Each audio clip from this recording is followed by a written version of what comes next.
Hi everyone, I'm Lise Leblanc. I'm a therapist, author, and life coach, and I recently got a question from a subscriber that I thought would be worth answering here on my channel because I've often heard similar stories from my clients. So here's what he said. My girlfriend has borderline personality disorder and is in therapy. I have recently lost myself in this 2-year relationship. So much has happened, I don't even know where to start. But the latest thing is that she slept with another guy during her crisis and rage episode. Okay, what is this?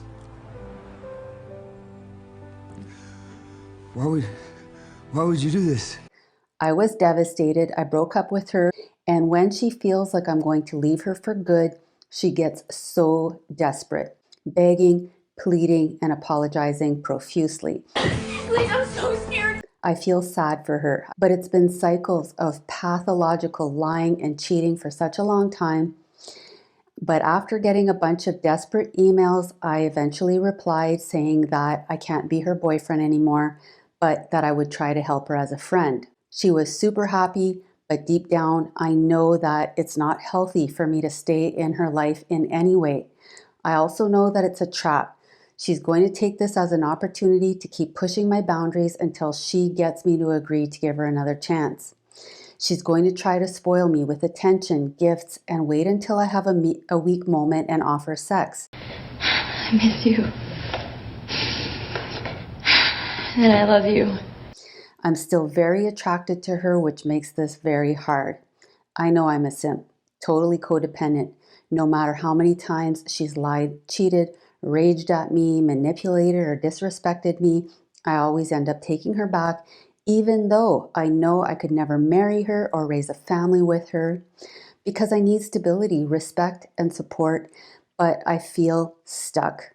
She's begging, making all kinds of promises, and it's killing me to see her suffer like this. And you know what? I can't. I don't want to live without you. It's just too much, and I need help getting out. Okay, so here's my analysis and advice. But first, let me just say that not every person with BPD cheats or abuses their partner. Some do learn to manage their emotions and impulses more constructively. But for others, like this guy's girlfriend, their intense emotions and frantic fears of abandonment can often lead to manipulative and abusive behavior. So it sounds like this guy has a ton of empathy, and that's not a bad thing. But when empathy leads to enabling toxic behavior, it is a big problem. He may tell himself that he's helping her by throwing her a life preserver, but the reality is that she is drowning him, taking him down with her. Now, some people might say he just needs to set stronger boundaries and manage the relationship. But those people don't understand what it's like when someone with BPD is in a state of emotional distress and doing everything in their power to avoid abandonment. To them, it's like full-blown survival mode, life and death, and they will say and do anything. Their promises are very enticing. And in the past, this has always led him back into the toxic cycle. So if this guy were sitting in front of me right now, here are some of the things that I would tell him.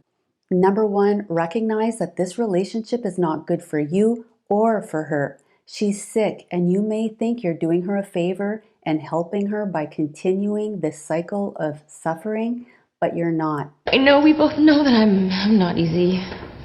I know I'm not. Katie.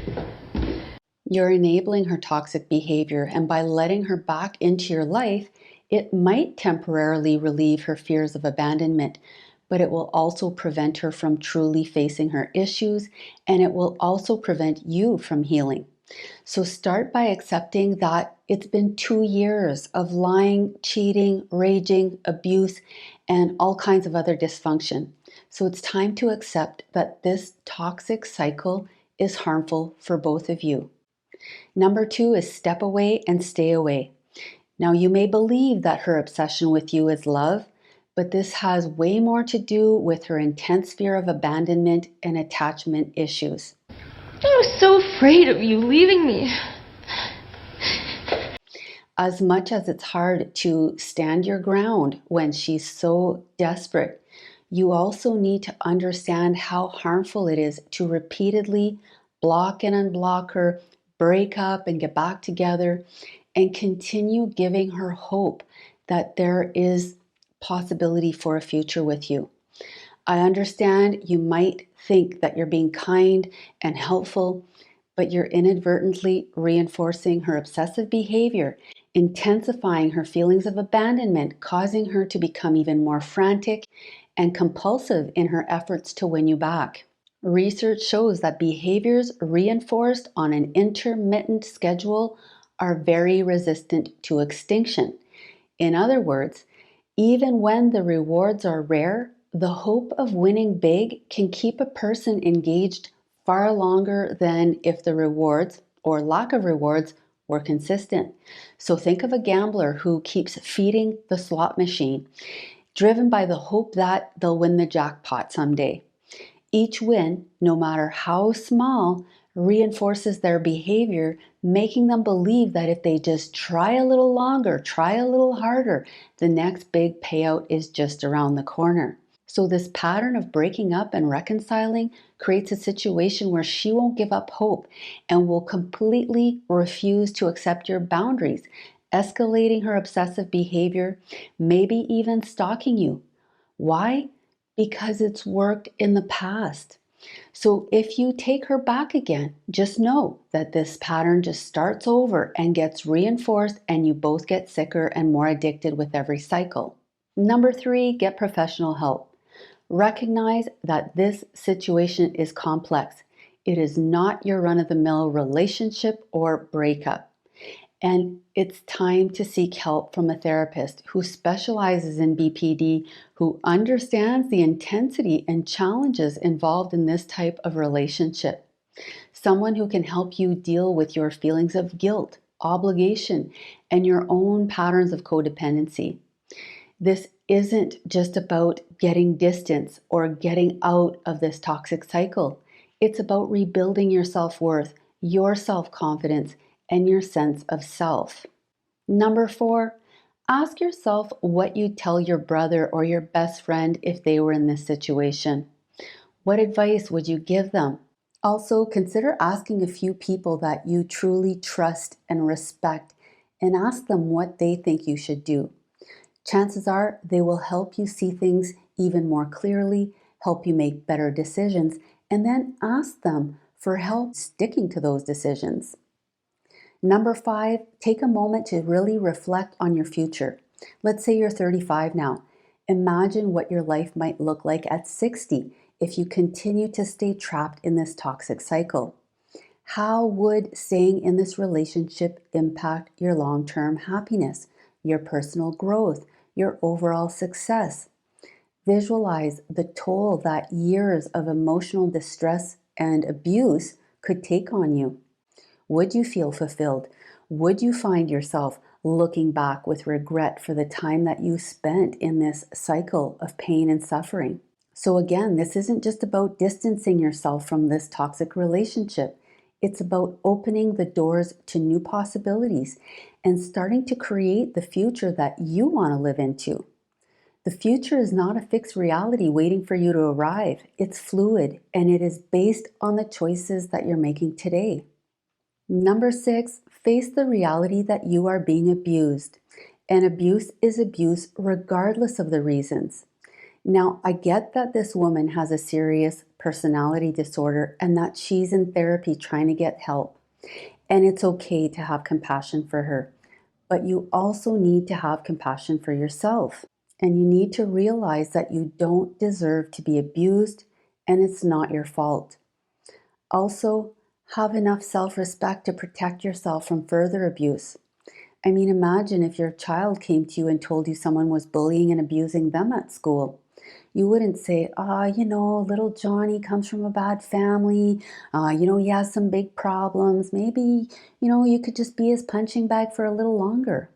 You wouldn't do that. You might feel bad for Johnny, but you'd step up and you would do everything in your power to protect that child. And there is an inner child inside of you that needs your protection right now. Now, I know you might be thinking, well, she's in treatment now. Maybe I could give her another chance. But in this case, there is already so much damage, so much trauma and dysfunction that it would be a huge uphill battle with very low odds of creating healthy dynamics. So I would suggest that you wish her well and continue working on yourself. Number 7, keep a journal. So if you end up going back for another round, at least start journaling what's happening, how often it's happening, how it's making you feel, so that you can get crystal clear on the patterns. It's very important that you not gaslight yourself and that you validate your feelings and your reality. Maybe she's promising to change and maybe her intentions are very good. But if no actual change is happening, then you need to strategize and find a way out. Also, write about all of the obstacles that you're going to face or probably going to face and how you plan to handle these challenges.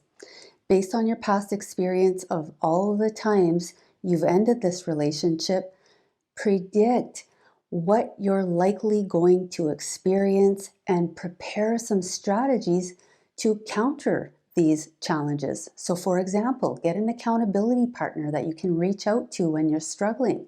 Write a letter to yourself while you're in wise, rational self to remind you of all the reasons that you need to stay away.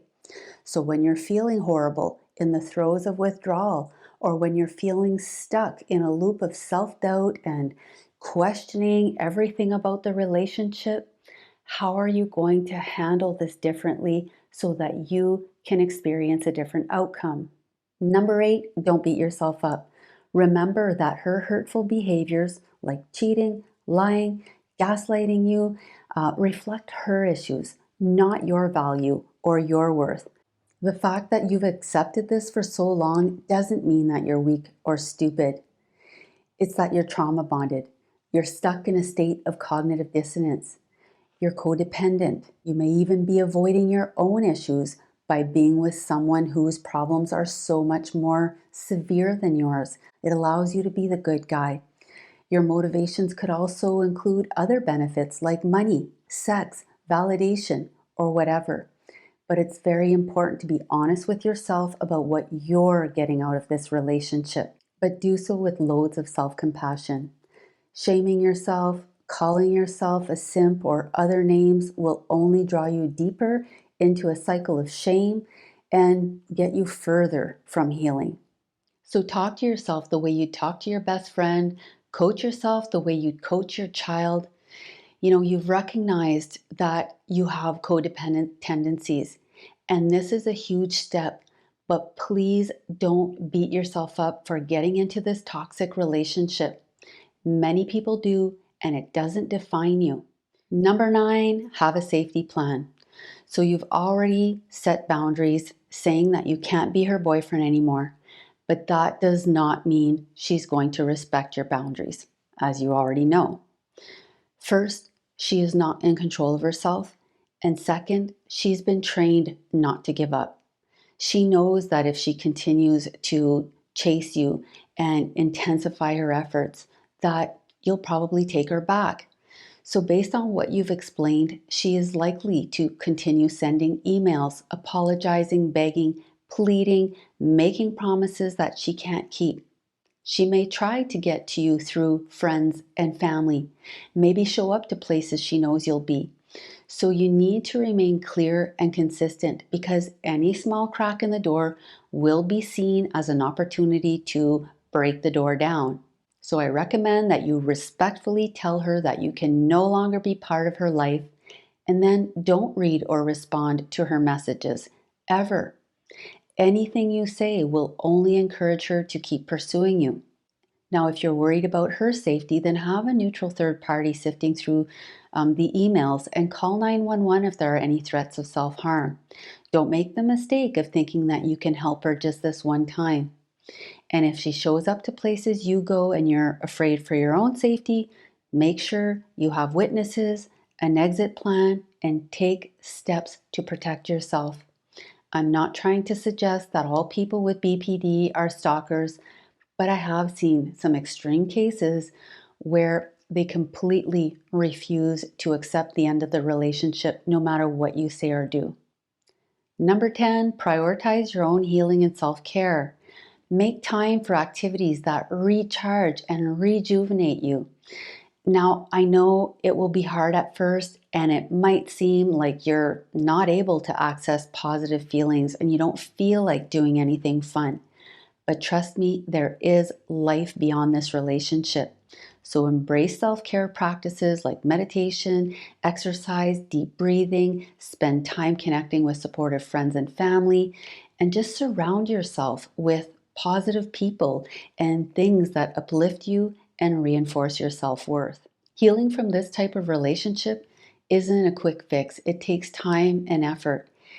It's normal to feel a mix of sadness, relief, and all kinds of other confusing emotions as you distance yourself from this toxic relationship. But facing the truth and making the solid decision to move forward with your life is the only way to create a new reality for yourself, one where you can be in a loving, supportive relationship that allows you to experience the connection, respect, and happiness that you deserve. But only you can do this.